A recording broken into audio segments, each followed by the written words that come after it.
మీ business ఏదైనా మీ ఊర్లో promotion చేయాలంటే అది సుమన్ టీవీతోనే సాధ్యం. ఇప్పుడే సంప్రదించండి.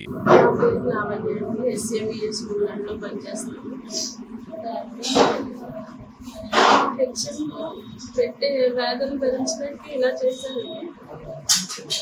జాయిన్ అయిన 10 రోజుల నుంచి 10వ రోజు నుంచి వేదన మొదలయ్యాయి. పని చెప్పే విధానం బాగోదండి. చెప్తే చేసే వాళ్ళు అందరూ స్టార్ట్ ఆ విధానం బాగోదు, మాట తీరు బాగోదండి.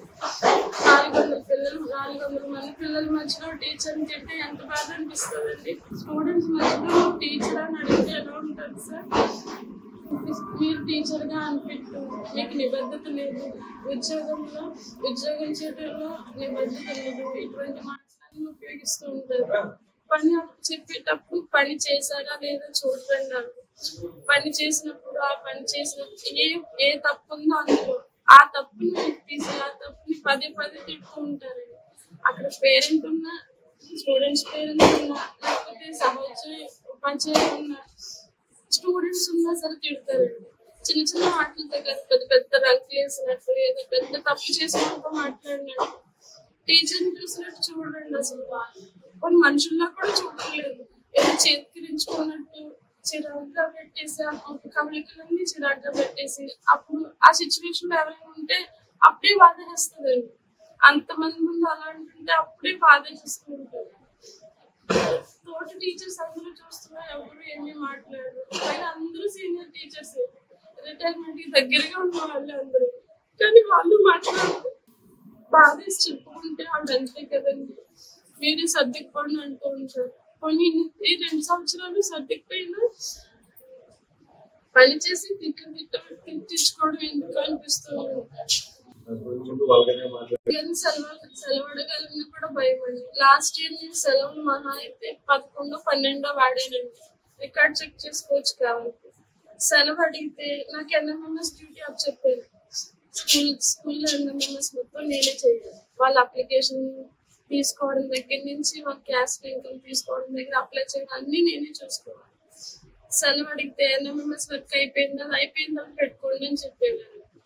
మళ్ళీ సీఎల్ ఎలా అడుగుతామండి? లాస్ట్ ఇయర్ మేము సీఎల్ అడిగిన రోజు భారత్ బంద్ సార్. స్టూడెంట్స్ ఎప్పుడు స్కూల్లో లేరు, మేమే ఉన్నాం.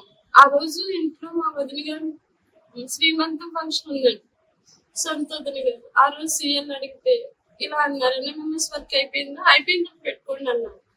బంద్, స్కూల్లో పిల్లలు లేరు, ఆ రోజు సెలవు ఇవ్వడానికి ఏం సార్ ఆవిడకి?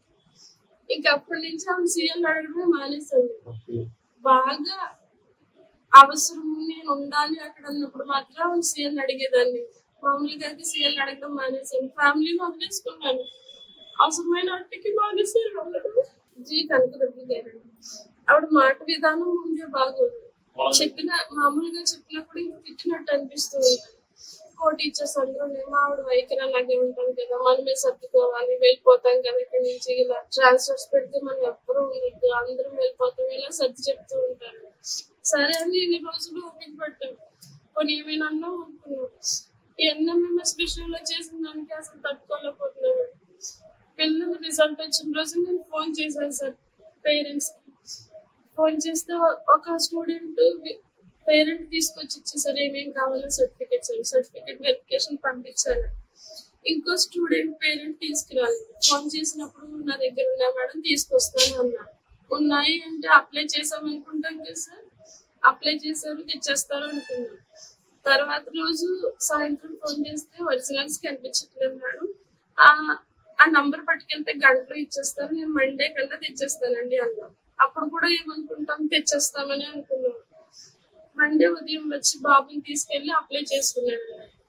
మధ్యాహ్నం లంచ్ టైం ఫోన్ చేసి సర్టిఫికేట్ ఇప్పుడు అప్లై చేశాను మేడం, సాయంత్రానికి వస్తాయంటే రేపు ఇస్తానన్నారు. అంటే మంగళవారానికి ఇస్తానన్నారు. మంగళవారం వెరిఫికేషన్ పంపించారు. ఈ నెలలు అంటున్నారు, ఏమాత్రం తేడా వచ్చి మళ్ళీ నన్నే తిడతారు.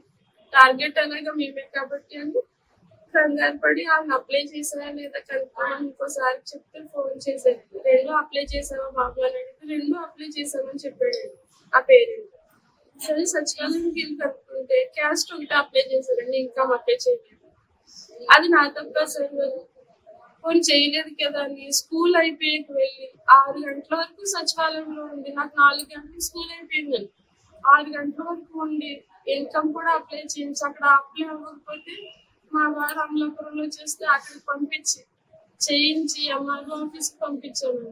ఎంఆర్ఓకి తెలిసిన వాళ్ళ చేతని ఫోన్ చేయించి అది కూడా అవగొట్టుకుని 12:30 మంగళవారం 12:30 స్కూల్కి రప్పించుకున్నామండి సర్టిఫికేట్స్. నైట్ అప్లై చేసి పోతే సరే పని అయిపోయింది తెచ్చారు కదా అని పట్టుకుని వెళ్తే ఆవిడ దగ్గరికి మెసేజ్ చూసుకుని 10:30కి సర్టిఫికేట్ వెరిఫికేషన్ మొదలైపోద్ది పంపించాలి, 12:30 అవుతుంది ఇప్పటి వరకు పంపించలేదు, ఇదేనా మీ బాధ్యత అని తిట్టడం మొదలు పెట్టారండి. మళ్ళీ పనిలో ఇంత కష్టపడి రాత్రి అంతా పనిచేసి